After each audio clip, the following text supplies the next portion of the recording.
The northern suburb of Aleppo. June 2015. These men playing a pickup soccer game belong to Ansar al-Khila, a very influential component of the jihadist rebellion in the north of Syria. These are the men we will follow for over a week.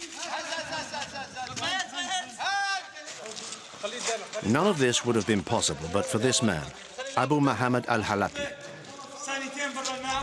This 40-something with beard and glasses created the faction around 1 year ago.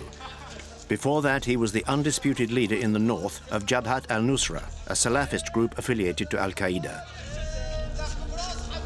A warlord with a bloodthirsty reputation, he is always in command, even here, when it comes to putting the ball in the opposition goal.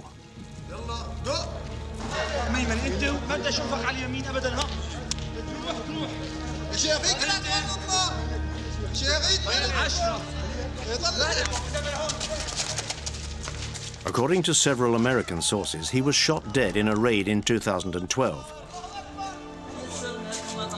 As if by miracle, he lives again.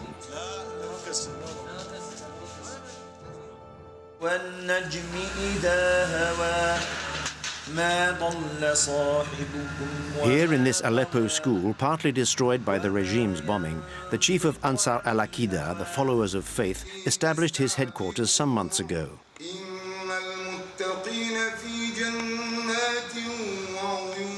Commander and religious leader, this is the image he likes to put across. Every day, the same ritual. From 8 o'clock in the morning, Abu Muhammad and his men take lessons in the Achem, an extreme reading of the Quran. The education is provided by one of their eminence gris, himself a jihadi veteran. نذكر بكلام الله وبكلام رسول الله صلى الله عليه وسلم ونحثهم على الجهاد حتى ايش؟ حتى يكونوا من المؤمنين حقا. Religion and war, the two fundamentals of Abu Muhammad. He even wanted to appear in traditional mujahideen costume at work in his office. It seems that the man is extremely distrustful towards journalists, as he soon reminds us. تفاجأنا بأن المخابرات العالمية تعلم عنا الكثير. من أين جمعوا هذه المعلومات؟ فتشنا، بحثنا، وصلنا إلى أن عدد من الصحافيين طبعا الذين يموهون عن أنفسهم بأنهم يعملون في الصحافة كانوا مخابرات. So why us?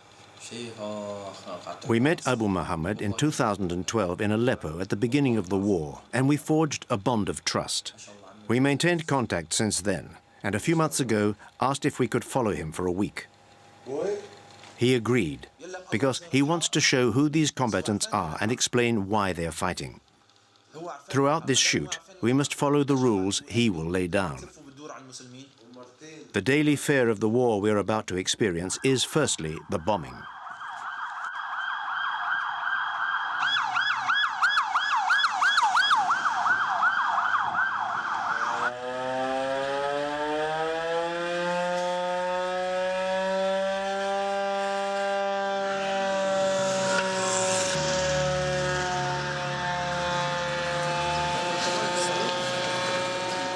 Just 4 years ago, Aleppo was the economic lungs of Syria.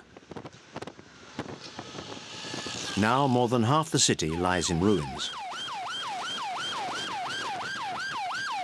The threat here almost always comes from the sky.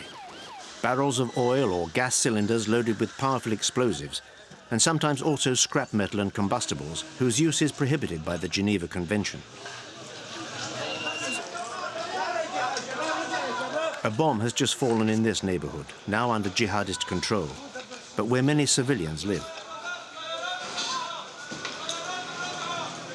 Amnesty International says that over 3,000 people paid for the army's untimely drops with their lives, and that was just in 2014. The regime continues to deny using these lethal weapons, claiming they're only targeting the rebels. Here, there's only material damage. لك يا كلب ضاع الجبهات يا عرصة لعنك الله في الدنيا والآخرة يا أحمد حسون أنت اللي تبدو على الإيران يسموك أهل الله ما هو مفتي سوريا ما بي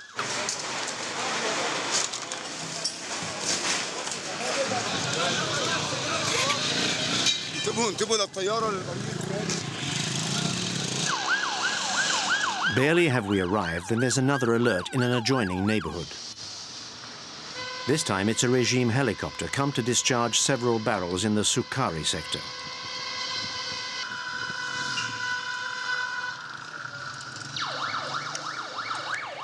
Casualties are heavy. 4 people killed outright, 2 of them children.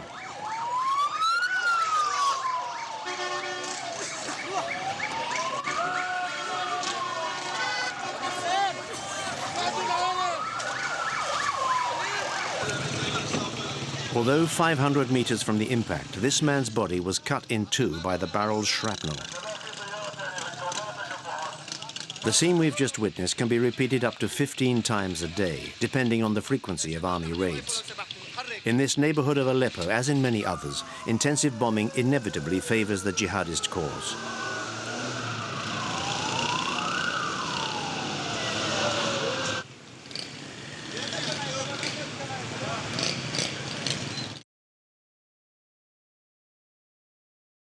وانا قلت له امبارح سوا قلت له كثير بكير بده يطلع بضيعه لك انا بطريقهم بدهم ساعتين أكثر على الجراميل؟ ايه أكثر من ساعتين 300 كيلومتر اكثر. One of Abu Muhammad's men has invited us to his wedding.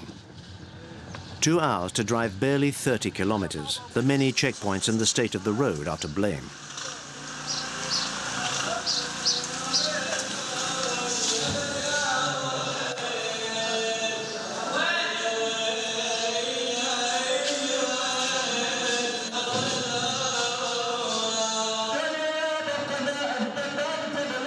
The groom, 23, is wearing his best suit.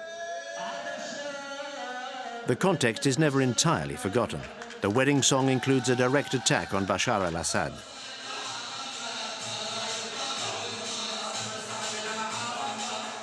As is traditional, men and women celebrate separately. بعد ما تخلص الفترة هاي راح يرجع إن شاء الله ويكفي الطريق الجهاد والمجاهدين يعني بكل سوريا ماشيين على هالطريق هذا وكليات نفس الروتين ونفس الكلام. الحياة بدها تستمر، إذا في قصف ولا ما في قصف، وإذا في طيران ولا ما في طيران، بدنا نستمر بحياتنا رغم أنف بشار الأسد ورغم أنف النظام الغاشم.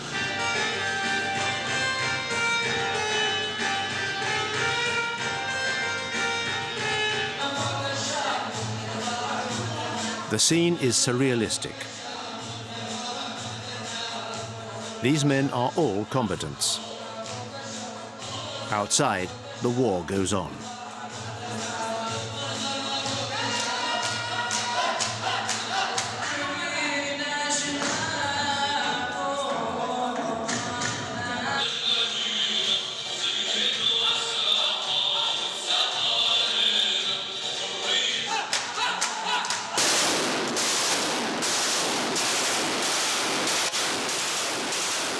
The firing, at first thought to be joyful, in fact comes from a helicopter overflying the sector.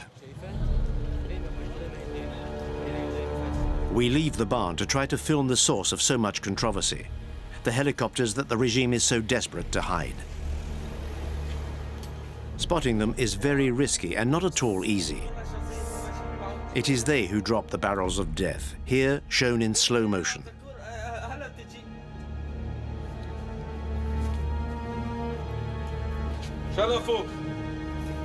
The first drop. And a second soon after, more than 1 kilometer away.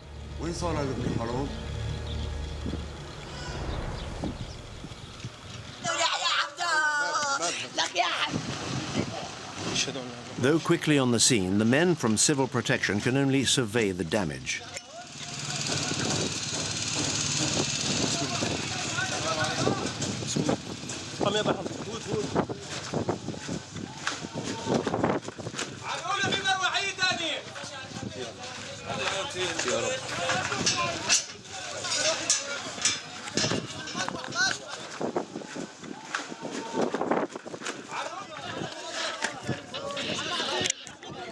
3 men have just lost their lives, buried under the rubble of their house.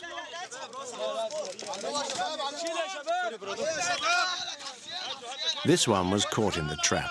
The civil protection men don't manage to revive him.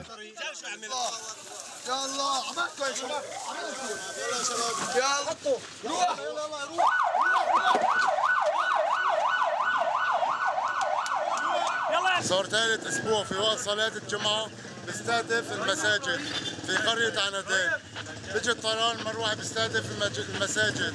هذاك الاسبوع 14 شهيد وهي الاسبوع 3 شهداء من تحت الانقاض ما بضرب غير على بيوت المدنيين اطفال ونساء.